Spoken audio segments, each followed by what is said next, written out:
35B যে class আছে কারক ও বিভক্তি বলে টাইটেল করা হয়েছে। তো এখান থেকে আপাতত এই কোশ্চেনটা রাখা হয়েছে যে explain the functions of different কারকস।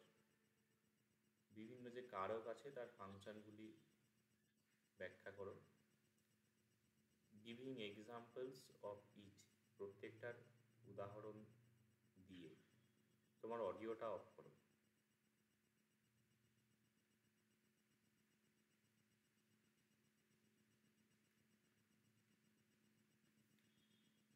এখানে এই জায়গাটা বেশ অনেক জায়গাতেই কিন্তু অনুবাদ নেই, এবং যেহেতু গ্রামারের জায়গাগুলো বেশ কঠিন আছে এই কারণে এগুলো একেবারে শেষে রাখা আছে। তো করতি কিরিয়ং নিপাদেতি ইতি কারকম। করতি মানে যে করে, কিরিয়ং নিপাদেতি, ক্রিয়া হচ্ছে এখানে ক্রিয়া, ক্রিয়া শব্দটা ক্রিয়া হচ্ছে থেকে কিরিয়ং দ্বিতীয়া, স্ত্রীলিঙ্গ শব্দ, মানে ধরা ধরম, যেমন হচ্ছে ধরা ধরা ধরায়, ধরম ধরা ধরায়। তো এই ক্রিয়া থেকে কিরিয়ম, কিরিয়ম নিপাদেতি নিষ্পাদন করে, ইতি কারকম এইটি হলো কারক। তো এটা কারকের সংজ্ঞা বলা হলো। তেন, এই যে তেন আছে এই তেনটা হচ্ছে এখানে অব্যয় অর্থে, এখানে তার দ্বারাও ঠিক বলা হচ্ছে না, যে সেই কারণে এই অর্থে বোঝাচ্ছে। ইয়ো কোচি যে কেউ, স্বয়ং কিরিয়ম করতি স্বয়ং কোনো ক্রিয়া করে, ক্রিয়া নিষ্পাদনে বা অথবা ক্রিয়া নিষ্পাদনে সহায়ক হতি সহায়ক হয়, সো সে কারক সংজ্ঞ হতি সে কারক সংজ্ঞাযুক্ত হয়।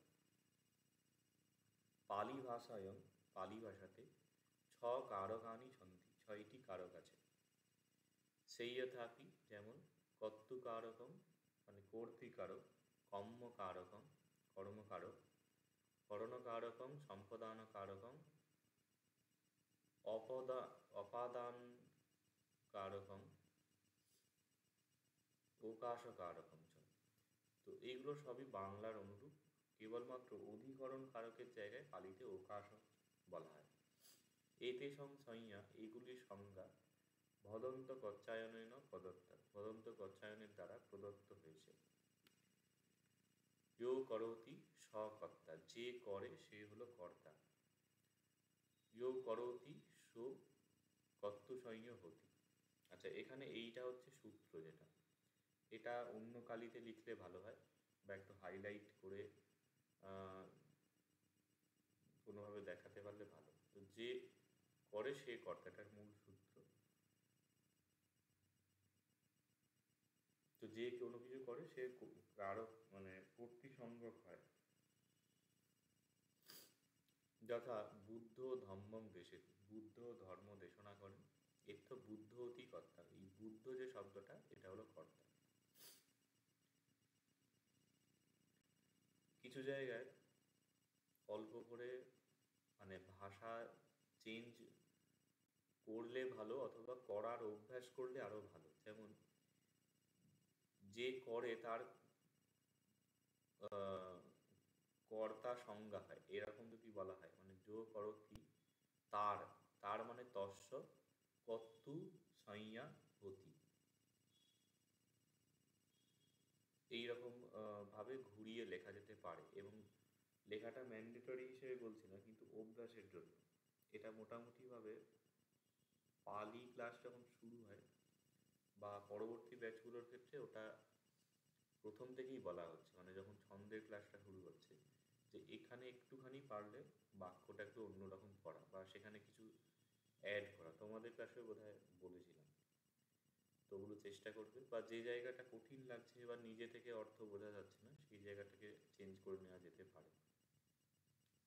ইয়ং করতি তং কর্ম, যেটাকে করে সেটি হলো কর্ম। তো কর্তা ইয়ং করতি, কর্তা যেটা করে, তং কর্ম সংযম হতি সেইটা কর্মসংজ্ঞক হয়। যথা বুদ্ধ ধম্মং দেশেতি, বুদ্ধ ধর্ম দেশনা করেন, এর্থ ধম্মং কর্ম, মানে এই ধর্ম ধম্মং যে শব্দটা হচ্ছে কর্ম। এখানে এত্থ ধম্মং ইতি শব্দ কম্মং ভবতি। এখানে ধর্ম এই শব্দটি কর্ম হয়, ভবতি বা হতি। এরপরে ইয়েন বা কৈরতে তং করণম। ইয়েন যার দ্বারা, কৈরতে এটা একটু প্যাসিভ হয়ে গেছে, যার দ্বারা করা হয়।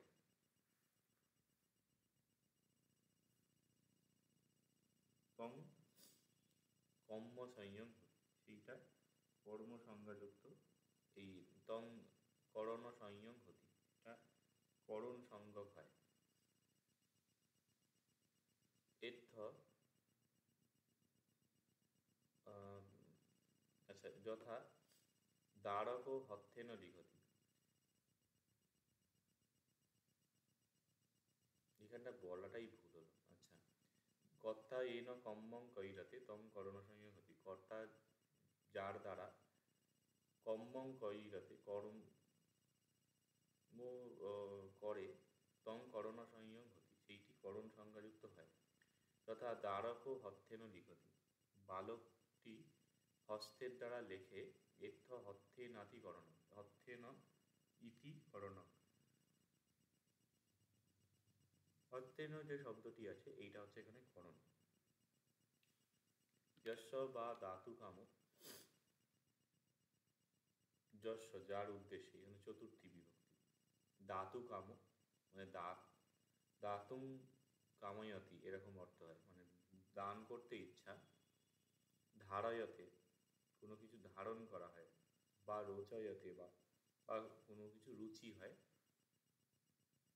তং সম্পদান, সেটা হচ্ছে সম্প্রদান। কর্তা যস্য ধাতু কাম হতি, কর্তা যার প্রতি দিতে ইচ্ছা করে। যস্য রোচতে, যার প্রতি রুচি হয়। যস্য ধারয়তে, যার প্রতি কোনো কিছু ধারণ করে। তং সম্পদান সংযম হতি, সেটা সম্প্রদান সংজ্ঞা বিশিষ্ট হয়। উদাহরণ তিনটে দেয়া হচ্ছে। সমনস্য চিবরং দেতি, শ্রমণের জন্য, এটা চতুর্থী। চিবর দান করে। সমনস্য রোচতে সত্যম, শ্রমণের জন্য সত্য রুচি হয়, ভালো লাগে। সমনস্য ছত্রাং ধারয়তে সুদত্ত, শ্রমণের জন্য ছত্র ধারণ করে সুদত্ত। এর্থ সমনস্যাদি সম্প্রদান। এখানে সমনস্য এইটা হচ্ছে সম্প্রদান কারক। এরপরে যস্মাদপেতি ভয়মাদত্তে বা, এখানে সন্ধি হয়েছে। তো যস্মা অপেতি, মাঝখানে একটা দ এসেছে। তো যস্মা অপেতি, যার থেকে বিচ্ছিন্ন হয়। ভয়ম আদত্তে, এখানে ভয়ম আদত্তে, তো ভয় পায়। ত বা তদপদান, এখানে হচ্ছে তং অপাদান, সন্ধি হয়ে এখানে নিয়মে অনুসারে জায়গায় দ বসছে, সেইটি হলো অপাদান। ইতি যস্মা অপেতি, যার থেকে দূরে সরে যায়। যস্মা ভয়ং জায়তে, যার থেকে ভয় জন্মায়। যস্মা আদত্তে, যার থেকে কোনো কিছু গ্রহণ করে। তং অপাদান সংযম হতি, সেটা অপাদান সংজ্ঞা বিশিষ্ট হয়। যথা যেমন গ্রামস্মা অপেন্তি মুনয়, গ্রাম থেকে দূরে চলে যায় মুনিরা। চোরস্মা ভয়ং জায়তে, চোরের থেকে ভয় জন্মায়। উপাসকস্মা ভিক্ষং আদত্তে ভিক্ষু, উপাসকের থেকে ভিক্ষা গ্রহণ করে ভিক্ষু। এর্থ এখানে গামস্মা, চোরস্মা, উপাসকস্মা, এই যে তিনটি, এইটি হচ্ছে অপাদান, অপাদান কারক। এরপরে যোধারো তমকাসন, এখানে সন্ধি হয়েছে। যো আধারও, যেটি আধার, ক্রিয়ার আধার, সেইটি হচ্ছে তম ওকাসম। ওকাশকে এখানে সন্ধি হয়ে তমোকাসম হচ্ছে। ইয়ো আধারও তম ওকাশ সংযম হতি, যেটি আধার সেটি ওকাশ সংজ্ঞক হয়। যথা যেমন সমন বনে তপতি, সমন বনে তপস্যা করেন। এর্থ এখানে বনেতি ওকাশ, বনে এটা হচ্ছে ওকাশ বা অধিকরণ কারক। এবারে কারকঞ্চ বিভক্তি, কারক এবং বিভক্তি ন সমা বিষয়া হন্তি, দুটি সমান বিষয় নয়। এটা কোশ্চেন থাকে অনেক সময় যে ডিফারেন্স বিটুইন কারক অ্যান্ড বিভক্তি, কারক এবং বিভক্তির মধ্যে পার্থক্যটা কি। তো বুদ্ধম বলা হয়েছে করতি কিরিয়ং নিফ্ফাদেদিতি কারকম, যেটা এই সংজ্ঞা প্রথমে দেয়া ছিল, যে যেটা কিছু করে বা কার্য সম্পাদনে সাহায্য করে, ক্রিয়া সম্পাদনে সাহায্য করে, সেটি হলো কারক। তস্মা তাই ক্রিয়ায় উপকারক ধম্ম কারক, ক্রিয়ার যেটা উপকারক ধর্ম, ধর্ম অর্থে এখানে বিষয়, এটি ক্রিয়ার উপকারক বিষয় মানে ক্রিয়া নিষ্পাদনে সহায়তা করছে, সেইটা হচ্ছে কারক। অথবুত্তম, তারপর বলা হয়েছে কর্মাদি বসেন, কর্ম মানে হচ্ছে যে কর্ম করণ ইত্যাদি যে কারকগুলো আছে, আদি মানে ইত্যাদি, মানে কর্ম করণ ইত্যাদি, বসে না মানে বসে, বশত যে বলা হয়, একত্বাদি বসে না, এবং একত্ব মানে হচ্ছে একত্ব, যেটা এক বচন আর বহুত্ব বহু বচন, তো এক বচন এবং বহু বচন বশত, কর্ম বসত মানে কারক যেগুলো আছে সেগুলো অনুযায়ী এবং বচন অনুযায়ী লিঙ্গোত্থম বিভজন্তি, লিঙ্গ শব্দটি পালিতে শব্দ অর্থে ব্যবহার হয়, নাউন, তো শব্দের অর্থ লিঙ্গার্থ, লিঙ্গযুক্ত অর্থ লিঙ্গার্থ, তো সেইটিকে বিভজন্তি বিভক্ত করে, ইতি বিভক্তি। বেসিক্যালি যদি একটা নর শব্দ নেওয়া হয়, তো এই নর শব্দকে যখন কর্মকারকে হবে তখন কি নরং মানুষকে, আর নরে এই দুটো হয়, তাহলে নরং বললে এটা মানুষকে বোঝাচ্ছে, এটা যে সে দ্বিতীয় বিভক্তি হচ্ছে, আর যদি নরেন বলা হয় একই নর শব্দ কিন্তু তার অর্থ হচ্ছে মানুষের দ্বারা। আবার নরং আর নরে দুটোই কাউকে বোঝাচ্ছে, কিন্তু এইটা একজনকে, এটা বহুজনকে, তাহলে এই একটাই শব্দ সেটা বিভক্ত হয়ে যাচ্ছে বিভিন্ন অর্থে, কারক অনুযায়ী এবং বচন অনুযায়ী। তো এটা বিভক্ত কে করছে, সেটা হচ্ছে বিভক্তি। তো যথারীতি এই যে সি ও ইয়ঙ্গ নাহি সনং ইত্যাদি বিভক্তিগুলো আছে, মানে প্রথমা এক বচন, প্রথমা বহু বচন, দ্বিতীয় এক বচন, দ্বিতীয় বহু বচন, এইগুলো হচ্ছে এই বিভক্তি। তাহলে একটা কারক হচ্ছে এই সেন্স যেটা খাটছে, আর বিভক্তি হচ্ছে স্ট্রাকচার যেটা, বা স্ট্রাকচার তৈরিতে যেটা সহায়তা করছে সেইটি। তস্মা তাই শব্দর্থম বিভক্তকারী, শব্দার্থকে বিভক্তকারী প্রত্যয় বিভক্তি, যে প্রত্যয় আছে সেগুলো হচ্ছে বিভক্তি, যেটা শেষে যোগ হচ্ছে। কারকানি ছধা হন্তি, কারক 6 প্রকারের হয়। কর্তু কম্ম করণ সম্পদান অপাদান উকাস বসেন, তো কর্তৃ কর্ম করণ সম্প্রদান অপাদান এই অনুযায়ী কারক হচ্ছে 6 প্রকারের। বিভক্তি ও সত্যধা হন্তি, বিভক্তি 7 প্রকারের হয়। প্রথমা দ্বিতীয়া তৃতীয়া চতুর্থী পঞ্চমী ষষ্ঠী সপ্তমী বসেন, তো এই অনুযায়ী বিভক্তি 7 প্রকারের হচ্ছে। এরপরে কারক রিলেটেড আরও প্রশ্ন আছে, যে what is difference between Karak and বিভক্তি। আচ্ছা, এই কোশ্চেনটা এই আগের প্যারাগ্রাফে রয়ে গেছে, জাস্ট আগে যেটা বলা হলো যে কারক বিভক্তির পার্থক্য কী। এখানে হচ্ছে হাউ মেনি কারকস আর দেয়ার ইন পালি, পালিতে কতগুলি কারক আছে। ওয়াই সম্বোধন অ্যান্ড সম্বন্ধ আর নট ট্রিটেড অ্যাজ কারক, সম্বন্ধ এবং সম্বোধন এবং সম্বন্ধকে কেন কারক বলা হয় না।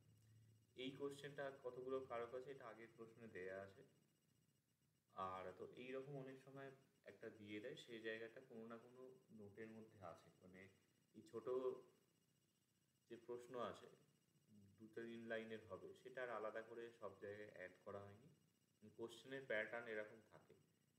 তো এইরকম যদি কম্বিনেশনে 3টে দিয়ে কোশ্চেন দেয়, 15 সালে এসেছে বা তার আগে 5-এ এসেছে, তো সেক্ষেত্রে ওটা খেয়াল রেখে ওই পোর্শনটাকে অ্যাড করে লিখতে হবে।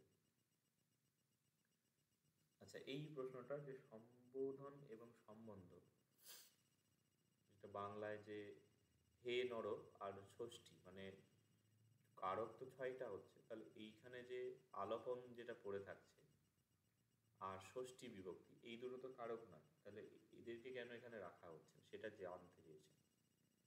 তো এটারই আনসার এখানে আছে যে করতি ক্রিয়ং নিপাতেতি কারকম, যে যে কিছু করে বা ক্রিয়া নিষ্পাদনে সহায়তা করে সে হচ্ছে কারক। কর্তৃকর্মকরণ সম্পদান অপাদান ওকাশা, তো কর্তৃ কর্ম করণ সম্প্রদান অপাদান প্রকাশ মানে অধিকরণ, এইগুলি প্রত্যক্ষভাবে ন বা পরোক্ষভাবে, প্রত্যক্ষভাবে বা পরোক্ষভাবে ক্রিয়ং নিপাতেন্তি ক্রিয়া নিষ্পাদন করে। যথা যেমন হে দাড়িকে, হে বালিকা, বুদ্ধ জেতবনে, বুদ্ধ জেতবনে, লোকস্য হিতায়, লোকের বা জগতের হিতের জন্য, শ্রীমুখেন শ্রীমুখের দ্বারা, বোধিয়ানস্মা বোধিজ্ঞান থেকে ধম্মং দেশিতি ধর্ম দেশনা করেন। তো এইখানে হে দাড়িকে এটা হচ্ছে আলোপন, বুদ্ধ হচ্ছে প্রথমা বিভক্তি, জেতবনে সপ্তমী, লোকস্য ষষ্ঠী, হিতায় চতুর্থী, শ্রীমুখেন তৃতীয়া, বোধিয়ানস্মা পঞ্চমী, ধম্মং হচ্ছে দ্বিতীয়া বিভক্তি, এটা হলো ক্রিয়া। এবার এর তো দেশেতি তি ক্রিয়ায়, দেশেতি এই যে ক্রিয়াপদ আছে, এই ক্রিয়ায় ওটা ক্রিয়ার সাথে কারক আনং সম্পর্ক বিদ্যুতি, কারকগুলির সম্পর্ক আছে। যথা যেমন বুদ্ধ দেশেতি, বুদ্ধ দেশনা করছেন, নিজে দেশনা করছেন, ইনি কর্তা। কম্মং হচ্ছে ধম্মং দেশেতি, কি দেশনা করছে, ধর্ম। করণং কিসের দ্বারা করছে, শ্রীমুখেন দেশেতি। সম্পদানং কিসের জন্য করছেন, হিতায় দেশেতি। অপাদানং বোধিয়ানস্ম দেশেতি, মানে কি কোথা থেকে দেশনা করছেন, বোধিজ্ঞান থেকে। আর ওকাশও মানে কোথায় করছেন, জেতবনে দেশেতি। তো প্রত্যেকটাই দেশেতির সাথে লিঙ্ক আছে, ক্রিয়ার সাথে যে সম্বন্ধ সেটাই হচ্ছে কারক। কিন্তু লোকস্য দেশেতি, লোকের দেশনা করছে এরকম কোনো হয় না, বা হে দাড়িকে দেশেতি, এই দুটো ক্ষেত্রেই লোকস্য তি বা দ্বারকে দাড়িকে তি বা পদেহি সহ, এই যে লোকস্য বা দাড়িকে এই পদগুলির সাথে ক্রিয়ায় সম্পর্ক নেই, ক্রিয়ার সম্পর্ক নেই। লোকের দেশনা করছে এরকম বলে কিছু মিনিংফুল হচ্ছে না, বা হে বালিকা দেশেতি দেশনা করছে এরকম কোনো অর্থ হচ্ছে না, তার কারণ হচ্ছে ক্রিয়ার সাথে সম্পর্ক নেই। লোকস্য ইতি সম্বন্ধপদ, লোকস্য হচ্ছে সম্বন্ধপদ। পালি ব্যাকরণে স্বামী ইতি বুদ্ধম, পালি ব্যাকরণে সম্বন্ধপদকে মানে যেটা ষষ্ঠী বিভক্তি তাকে স্বামী বলা হয়। এতেন সহ এর সাথে হিতায় তি পদস্য সম্পর্ক, মানে লোকস্য হিতায় লোকের হিতের জন্য, হিতায় শব্দের সাথে লোকস্য সম্পর্ক আছে কিন্তু ক্রিয়াপদের দেশেতির সাথে নেই। দাড়িকেতি সম্বোধন পদম, দাড়িকে এইটা হচ্ছে সম্বোধন পদ, পালি ব্যাকরণে আলপনন্তি উত্তম, এটাকে আলপন বলা হয়। এতেন সহ বাক্যস্য শতুস্য সম্পর্ক, এর সাথে বাক্যের শতু অর্থে হচ্ছে শ্রোতা, শ্রোতার সম্পর্ক, যে যাকে ডাকছে, অভিমুখীকরণ বলে একটি শব্দ প্রয়োগ হয় আলোপনের, যে সে হয়তো অন্য কিছু এ করছিল তাকে ডেকে আমার দিকে এ করা, যে কথাটা এবার বলা হচ্ছে। তো এটার সাথে ওই যে শ্রোতার সম্পর্ক, কিন্তু বাক্যের ক্রিয়াটার কোনো ইয়ে না, ডাইরেক্ট রিলেশন নেই। এতেন কারণে এই কারণে সম্বন্ধ হচ্ছে সম্বোধন ন কারকম, যেহেতু ক্রিয়ার সাথে ডাইরেক্ট সম্পর্ক নেই তাই এরা কারক না, কেননা কারক হচ্ছে ক্রিয়ার সাথে যা সম্বন্ধ আসে সেটাই হচ্ছে কারক।